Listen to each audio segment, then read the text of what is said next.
Evil is real. Now, from claims of spooky sounds, malevolent spirits, and purported outright hauntings, ghosts have long been a human fear and a human fascination. And yet the Bible, the centerpiece of the Christian life, spends almost no time at all discussing the topic. Scripture also doesn't offer much evidence at all that people would die and remain behind to haunt places or people. Instead, what we see in Scripture is a very stirring reminder, and it's a consistent reminder. It's the idea presented in Ephesians 6 that we are in the midst of a battle between good and evil. We're not told to fear ghosts or ghouls. Instead, Paul implores believers to put on the full armor of God. And why does he tell us to do that? So that we could take our stand against the devil's schemes. Again, evil. The battle is very clearly between good and evil, but what does that mean? And how does that all manifest itself in the real world? In this episode of the Playing with Fire podcast, we are going to explore the story of Bob Cranmer. Now, Bob is a respected former politician and businessman who says that pandemonium broke out inside of his home as evil wreaked havoc and shattered his family's life. He documented his story in the book, The Demon of Brownsville Road, a Pittsburgh family's battle with evil in their home. This is Bob's story. You know, the first events that happened basically occurred when we were viewing the house to purchase it. And some strange things happened that got my attention, and especially my wife at the time, her attention. And she came away with the opinion that she was uncomfortable with the house, and to quote her, "It's creepy." And primarily, what occurred, we were looking at the house, and two of our children, our older children, were with us at the time, a 4-year-old and my daughter, who was 4, and my son, a second son, who was 3. And during the viewing of the house, and again, for your listeners to understand, this is a big Victorian house that literally a little kid can get lost in. And, you know, where you can be in the front of the house and someone be in the back of the house, and it's like a good distance. It's not like a contemporary house where you can just talk and you can hear people in the living room or anything. I mean, there's a good distance. So we were in the basement, and my wife noticed that our young son was not with us. We were with the owners, the husband and wife who owned the house. And she said to my daughter, "Where's Bobby?" And she shrugged her shoulders, pointed upstairs. So my wife and and I think my daughter and the woman of the house set off upstairs to find him. And as they went up through the dining room into the foyer and partway up the steps, and it's a big staircase that goes up to a landing and then reverses and goes up to a stair. You know, the staircase hits a kind of an open hallway around the foyer looking down. He was on the staircase, and my wife said that he was standing there trembling, and which, you know, is somewhat shocking. And the woman, not my wife, the woman kind of rushed and embraced him and says, "Oh, son, honey, did you see something?" Now, with that comment, that caught my wife's attention. What do you mean? Did you see something? So that told us right there, told her, like, what was he going to see? Unless there was something that was in the house that she knew of that would scare a little boy. And he settled down, and my wife kind of just noted the incident and mentioned it to me when we left. So that was really the first red flag, so to speak. Later on, when we went back a second time, somewhat to negotiate for the house and so on, or to close the deal, I asked the man, the owner, is there anything wrong with this house? Now you would think he would say, well, define wrong. What, the plumbing or the roof or something like that. No, he knew right away what I meant. And because his response was, oh, no, no, no, no. In fact, we've had mass in the living room twice. Now, that's an odd response as well. And two, if for anyone familiar with the Catholic Church, Mass isn't something that's taken on the road. I mean, you don't go to somebody's house and have celebrate Mass. You'll go and maybe administer communion or one of the sacraments of confession or so on, but you don't have full-fledged Masses. The only time it's outside of a church is maybe wartime or something, where it has to be done in the field. So that too caught my attention, because I had never heard of anything like that. We moved in the first week of December in 1988, and as I can recall, I first started to notice things probably around Christmas time, after Christmas, early January. I'd say into January, we then concluded that, and again, I had no interest. I had no exposure, no interface, anything haunted houses, ghosts, anything like that up to that point. But we determined through events, that we had purchased a house with some type of a ghost in it. There was a spirit. There were things happening in the house that my wife and I knew that neither one of us were doing, and our children were too young, or to be mischievous or to be able to do anything to be responsible for what we were experiencing. So we came to the conclusion that there was a spirit in the house, that it was haunted, and I talked to my mother, who was Catholic, and she offered to talk to one of the priests at her local parish to come and do a simple house blessing, and that would probably take care of it, to go through and bless the house and bring peace to the house. And it's a kind of a celebration where they walk through with holy water and say prayers and bless all the rooms, and we thought that would take care of it. It didn't, but so that's the beginning, the first months in the house. And what started small and benign, he says, eventually grew into something far more insidious, with the events having a long-lasting impact on both Bob and his family. Well, it was a long process. The ghostly kind of benign. Once, you're kind of freaked out with that stuff when it first happens, and there's nothing at that point all that dramatic. Lights being turned on, the radio being turned on, furniture being moved, the faucets running. We'd come down in the morning and lights would be on. I can recall down in the basement in my workroom, always I would go down and the radio would be playing, and there would be a chair mysteriously moved and always set in front of the furnace.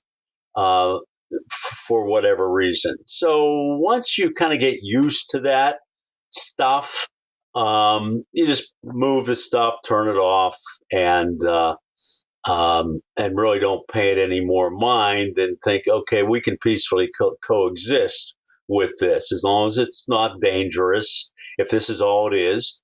I would pray. I was a very faithful evangelical Christian.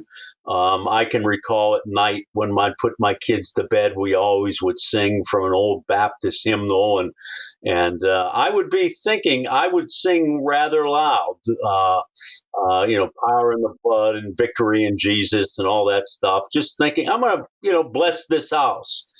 But years went, as years passed. And the kids grew up, they began to experience, knocking on doors and things moving and scratching on the doors. And many times I'd wake up in the morning and all three boys would be in bed with me. They would all come during the night because they were scared. But I didn't know it at the time, but they were having encounters my oldest son specifically, there was a problem with the room that that was his bedroom. For years, he wouldn't sleep in the room. He slept in the closet on the floor.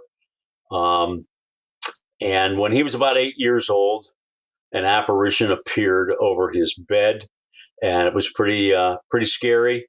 And that stuff really affected his personality as he grew older. He became very introverted, became very serious, and really didn't communicate to us what was happening. And I think slowly this thing, which was very malevolent, was evil. It wasn't a ghost. And we wouldn't find that out for years, but it began to work on us all psychologically. So it was probably 15 years, or not 15 years, but close to it, until this thing finally really unmasked itself for what it was, that it wasn't a ghost, that it was a demonic entity and entity, and became very aggressive and very first person. I mean, this thing became interactive. It wasn't your average, like a ghost that, ghosts will do odd things and kind of relive some experience from the past. This was like living with the invisible man, and it was dangerous, and it did things, and it got very bad. But again, that was probably, we moved in 1988. I'd say, all hell broke loose about 2002. At that point, Bob said that his family started to struggle with mental anguish and a whole slew of issues. He said his kids purportedly began to dive into what he described as a goth lifestyle, and everything just seemed off kilter. It got to the point where it was so dysfunctional. He was so dysfunctional, and he was a teenager by then. They were all teenagers. Kind of all hell broke loose in the house.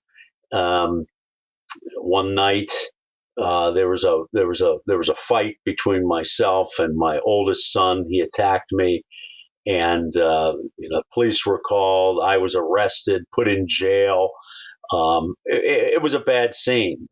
I first encountered Bob's story when I was the faith editor over at The Blaze, and I remember experiencing sort of this moment of wondering whether or not the former county commissioner in Allegheny County, which is what Bob was, Allegheny County is in Pennsylvania, that this former politician had really experienced this chaos. I wondered, had this gone on inside of his home? And like any good journalist, I was skeptical because that's my nature. I'm a lifelong Christian. I believe in these things, but I started to wonder as I made phone call after phone call whether or not I would encounter somebody who would tell me that Bob was not telling the truth, or that maybe they thought there was a more natural explanation for what was going on inside the home.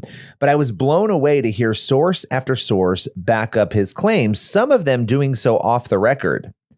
Among those individuals who have backed up Bob's story is Carrie Frost. Now, Carrie is an attorney who worked with Bob when Bob was the county commissioner, and they soon became close friends. Here's what Carrie had to say about their relationship. For those 4 years, we worked very closely together, virtually every day. He and I would meet in his office and plan out the strategy for running the county and getting things done. And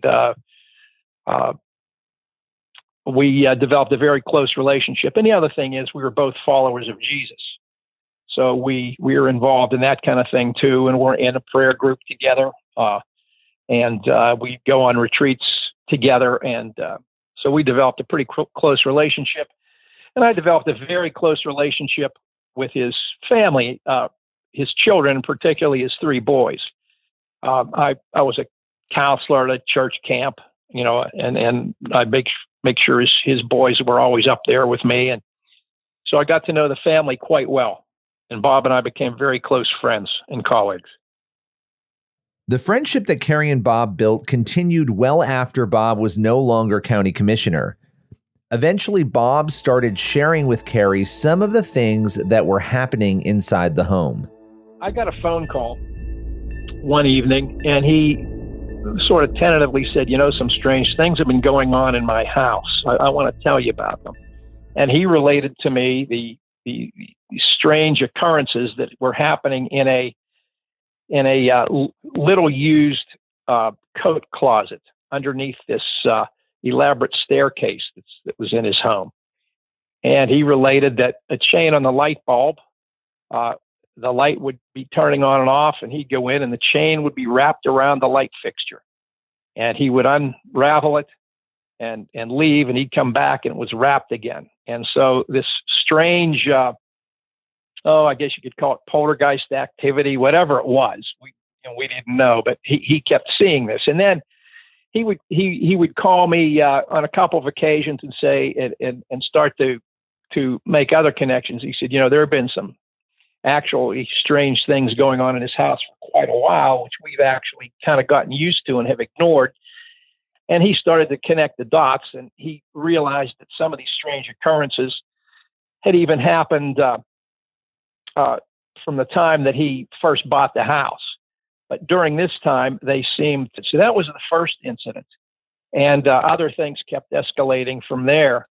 When I say escalating, a lot of strange physical disturbances, smells, appearance of, this dried liquid dripping down the walls all over the house that seemed, it looked like dried blood. I don't know if it's ever been identified.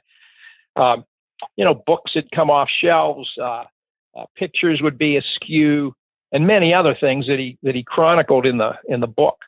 And so as this developed, he knew that I kind of understood why, and I believed him, and I realized this was supernatural activity. I was no stranger to the spiritual world, and I did realize sometimes the spiritual world has these bizarre physical manifestations. And obviously I knew that's also where evil operated. I didn't think Bob was crazy because I knew him personally, and I knew he was a sound and responsible guy and a close friend, that I knew he wasn't making any of this up.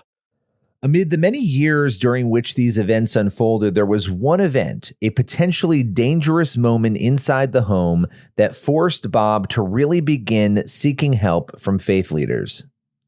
I think probably the most dangerous thing that happened that probably could have killed my son.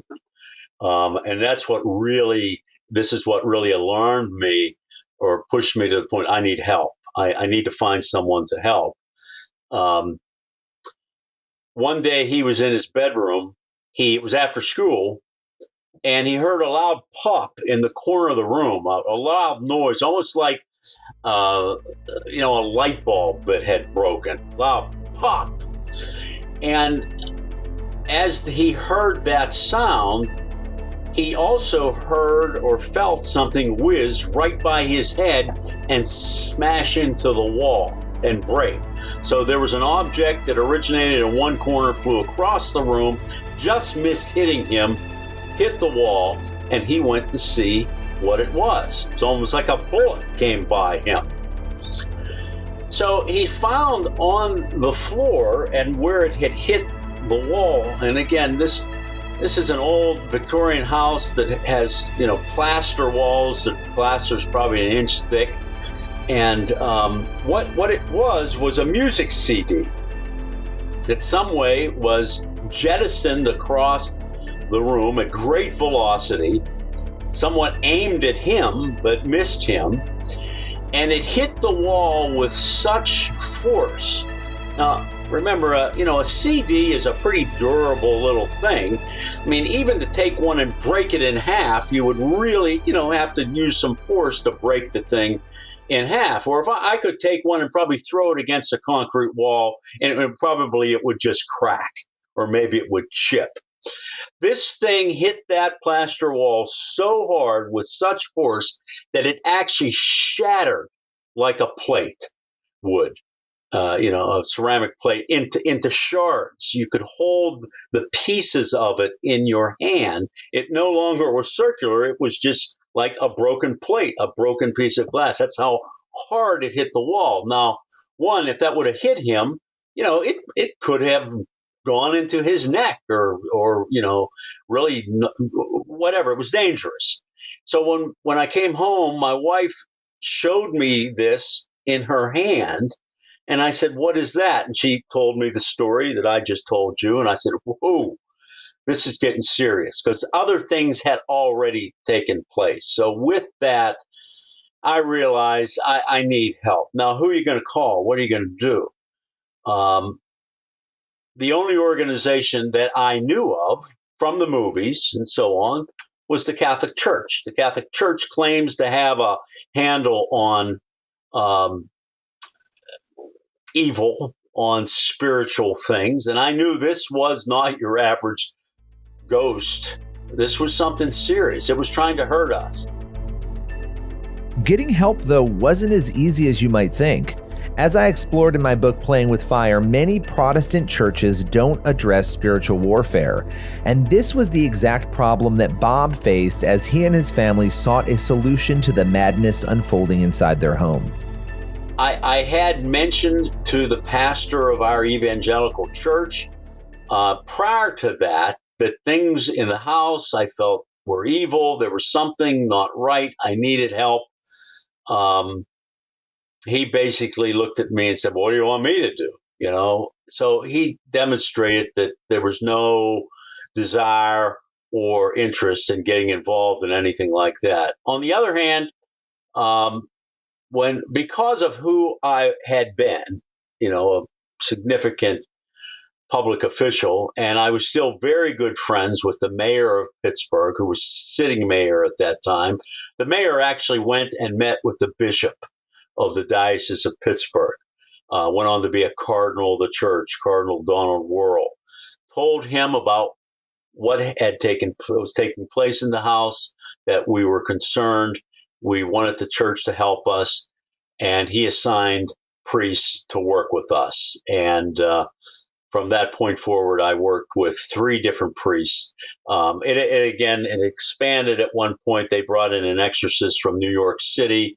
There were priests associated with him. So it became a pretty serious undertaking. Well, as I can recall, I first contacted the church, I think it was probably in January. The events really started to get dangerous, which I just described to you, in late 2003. I finally made contact with the church in early 2004. And I would say the final battle, the final encounter did not take place until February of 2006. So about 2 years. 2 years and a lot of activity and a lot of back and forth in the process. And it was a real learning experience, not only for me, but for the priests that were involved, because we found out that this demon was not your average run-of-the-mill poltergeist, where you can come and do a blessing and do a few things and it would depart. This was a strong, very determined demonic entity that was higher up in the echelons of the demonic army, and it wasn't going to leave without a fight, and there was a fight. As Bob and his family sought out spiritual help to combat the issue, he said the process wasn't easy. At first, the family really sat back and allowed the faith leaders to take charge, but the problems weren't going away. In fact, they only intensified. In the first year of this battle, we kind of sat back and let the church and the priests do what they do. And, they would come about every week to 10 days. They would say mass. They would say prayers. They would do the rosary. They would use incense and all the standard, procedures that should take care of a situation like that in 1 or 2 visits. The difference is every time they would leave, things would get worse in the house, and we were living there. So that first year of the battle, so to speak, was a lot of just this thing trying to terrify us and doing different things to us that finally culminated in probably the most wild and impressive thing. It began covering the walls to mimic the priests applying holy water to the rooms and the walls of the house. And it mimicked it by applying a blood-like substance, which looked just like blood, to the walls of the house, starting on the third floor and eventually making it their way down to the first floor. So it was really trying to terrify us. Throughout this time, Bob's friend Kerry started to come over to the house and help out. He joined Bob and the priests in praying and in trying to ward off the evil that they believed was inside the home. I'd go over, and he and I would pray about these things, and we'd pray for deliverance of the house, and he'd tell me these stories. His children would tell me the stories. His wife would tell me her stories, and these things. He contacted the Catholic Church. He had initially contacted his Baptist pastor, and his Baptist pastor, mainline pastors, really didn't want to quite tackle this issue. So he got himself connected with some Catholic priests who semi-secretly did this kind of work, did this deliverance work, and were referred cases like this from Pittsburgh Catholic Diocese.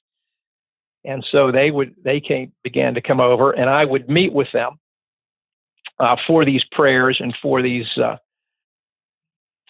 let's call them house cleansings and prayers for deliverance. They were a little bit ritualized, but at some point it got to the point of a home exorcism.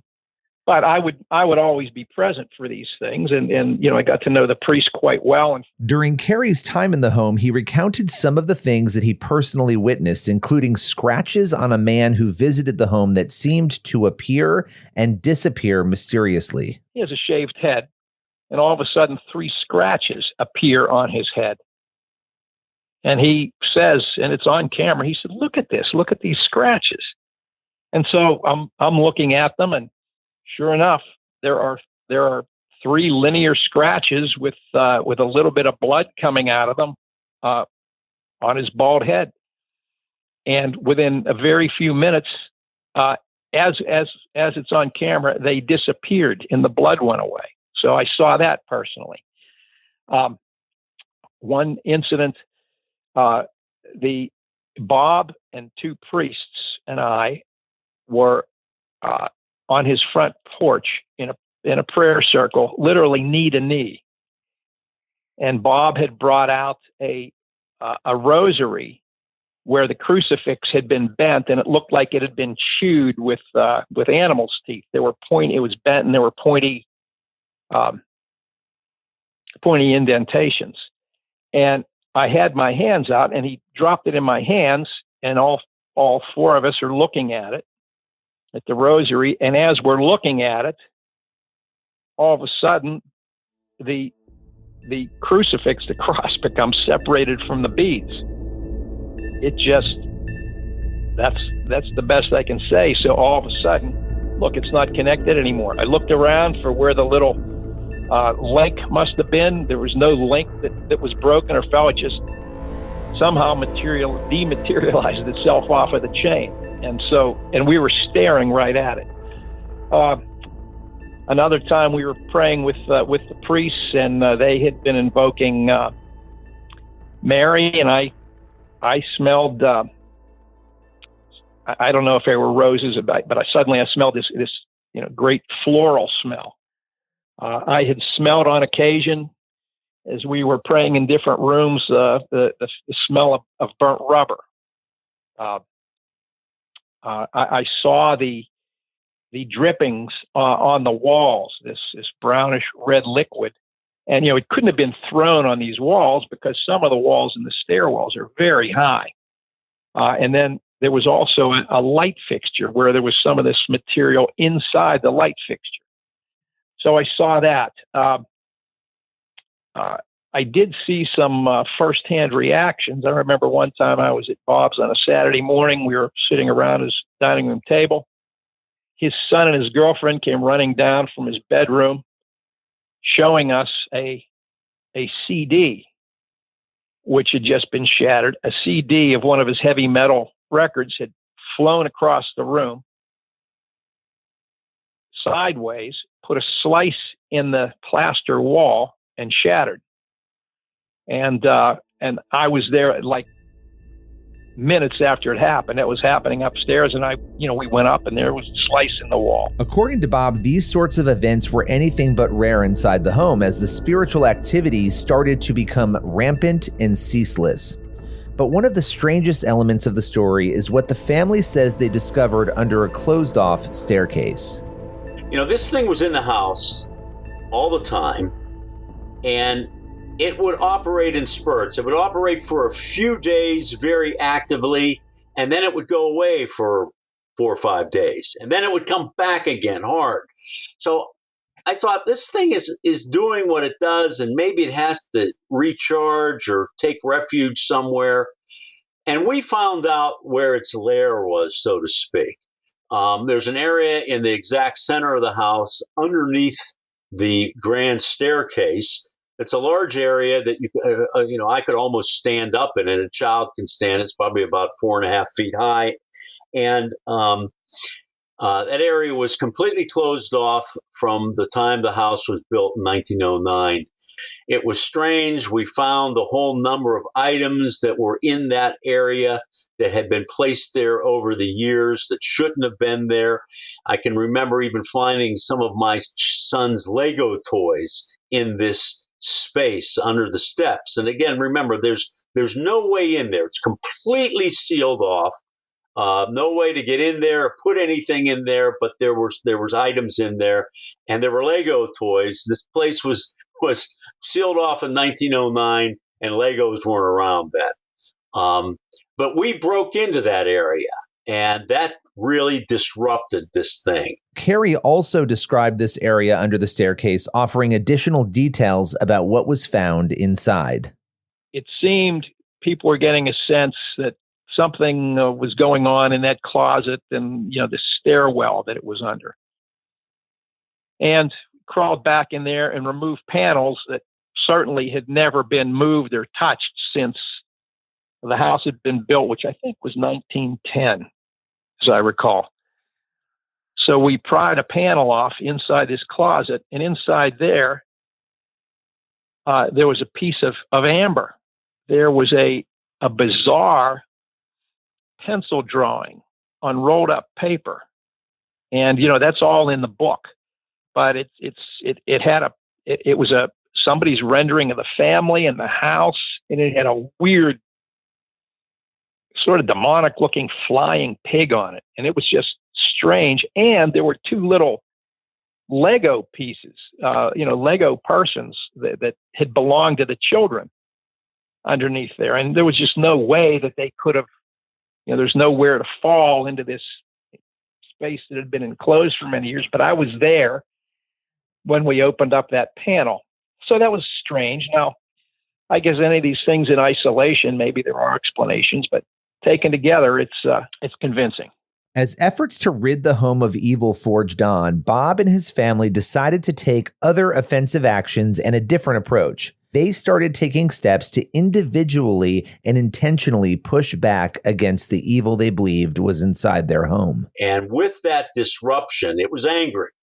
I realized at that point, we can make this thing's existence in the house as miserable as it was making ours. So we began to push back. And there were things I found that I could do, that we could do, it drove it crazy. It didn't like the rosary being said. It didn't like holy incense.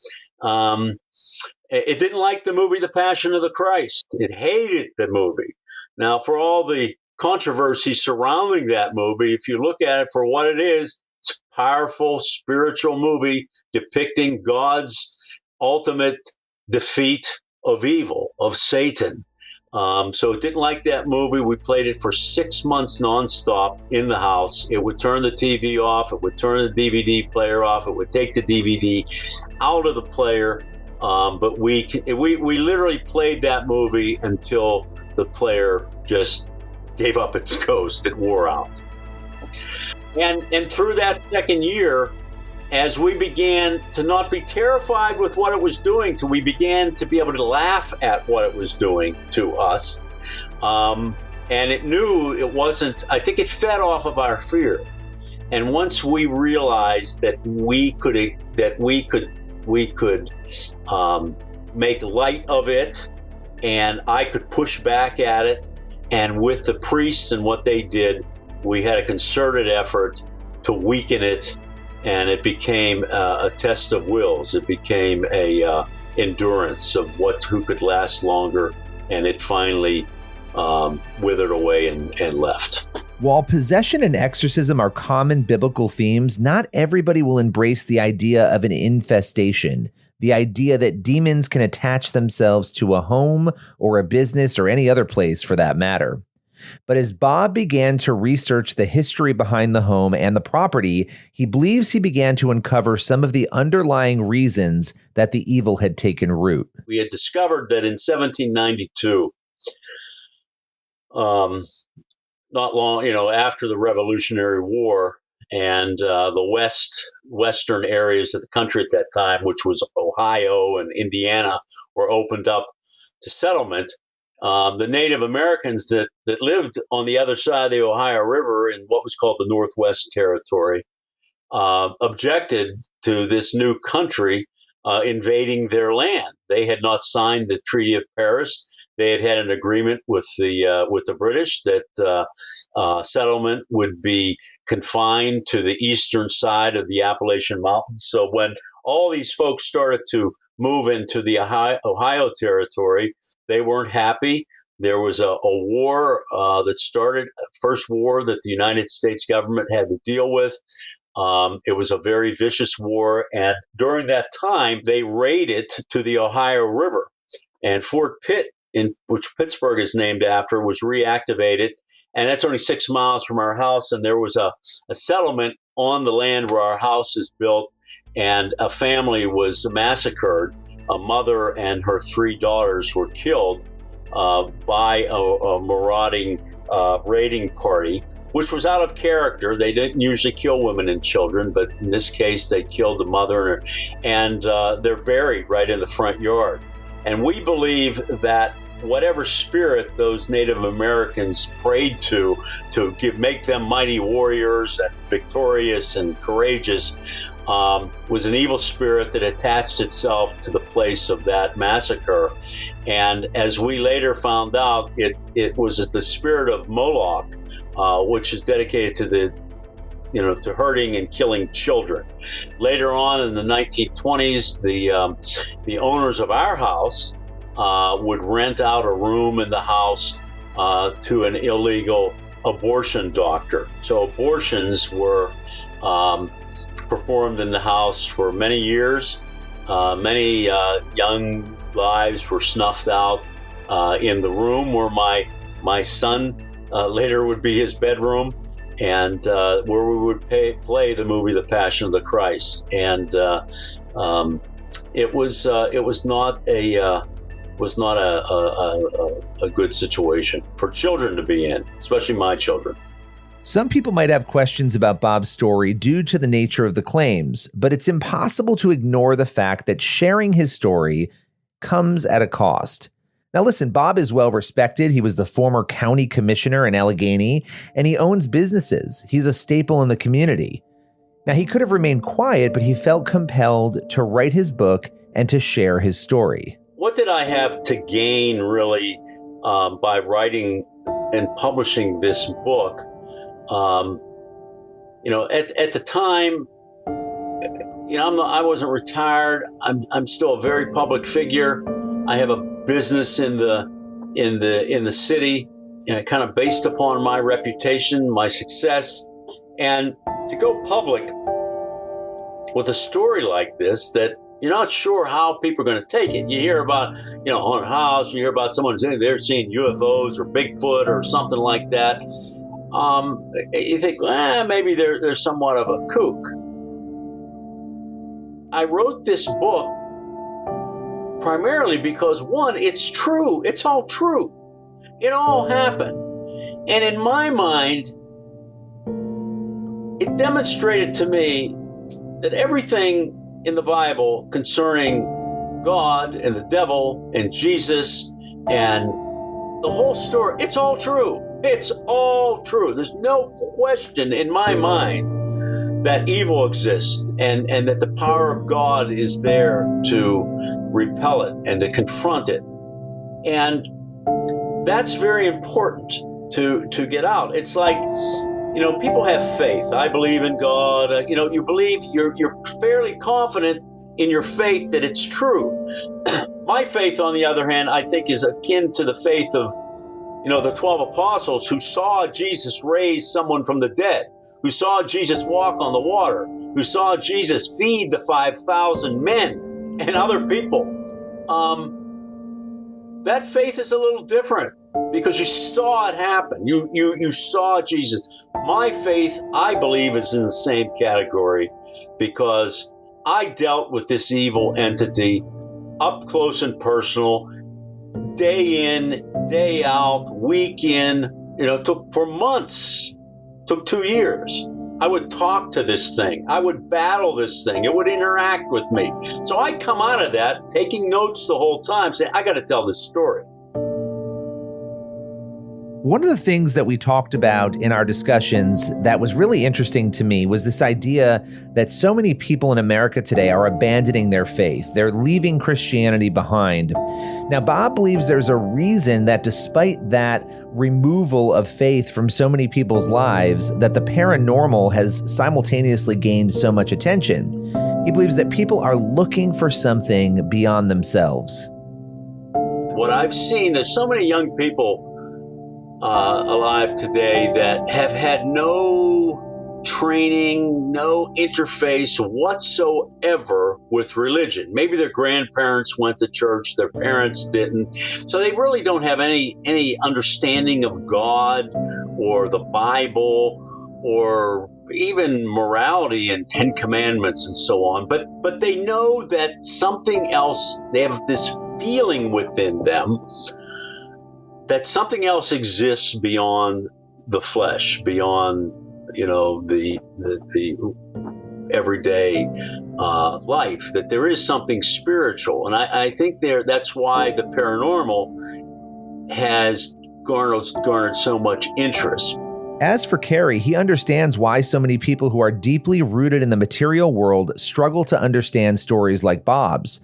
And he also offers a powerful message about faith and about those who might disagree with what he and Bob have shared on today's podcast. Look, it's like the response of the world. Nobody believes in this stuff. Who wants to believe in the supernatural? It's just the general naturalistic, materialistic world in which we live. Nobody would believe anything like that and would always look for a materialistic explanation because they don't believe in the supernatural. I mean, as followers of Jesus, we believe in the ultimate supernatural. Occurrence, a virgin birth and a resurrection. So, that's a typical response of a materialist. My takeaway was this: there are a lot of these silly, seemingly insignificant tricks and manifestations that go beyond any physical explanation. And it wasn't just the things that I personally saw. I got first-hand, almost immediate, credible reports on a lot of things. And I would just say, it's very simple. Well, this actually just strengthens your faith, because if things like this can happen that are outside the natural physical realm, if this can happen, so can the resurrection. Speaking of my own experience and truth, and whatever credibility I might have just has to go along with it. It just doesn't matter what anybody thinks of it. I'm just reporting it as accurately as I can. So what your thoughts about it are not really that important, because a lot of people are never going to believe this. A lot of people will never believe there was a resurrection, for example. So all I can do is try to speak the truth as I've experienced it, and as is confirmed in Scripture and by many others' experiences too. Bob's story, which is very complicated and has so many elements, leaves us with a lot to ponder. If you're looking for more on the topic of evil, even if you're not sure what you believe, be sure to grab a copy of my book, Playing with Fire, a modern investigation into demons, exorcism, and ghosts. I take a journalistic approach to exploring what the Bible and faith leaders say about the existence of evil. And I hope you'll join me next week for another episode of the Playing with Fire podcast.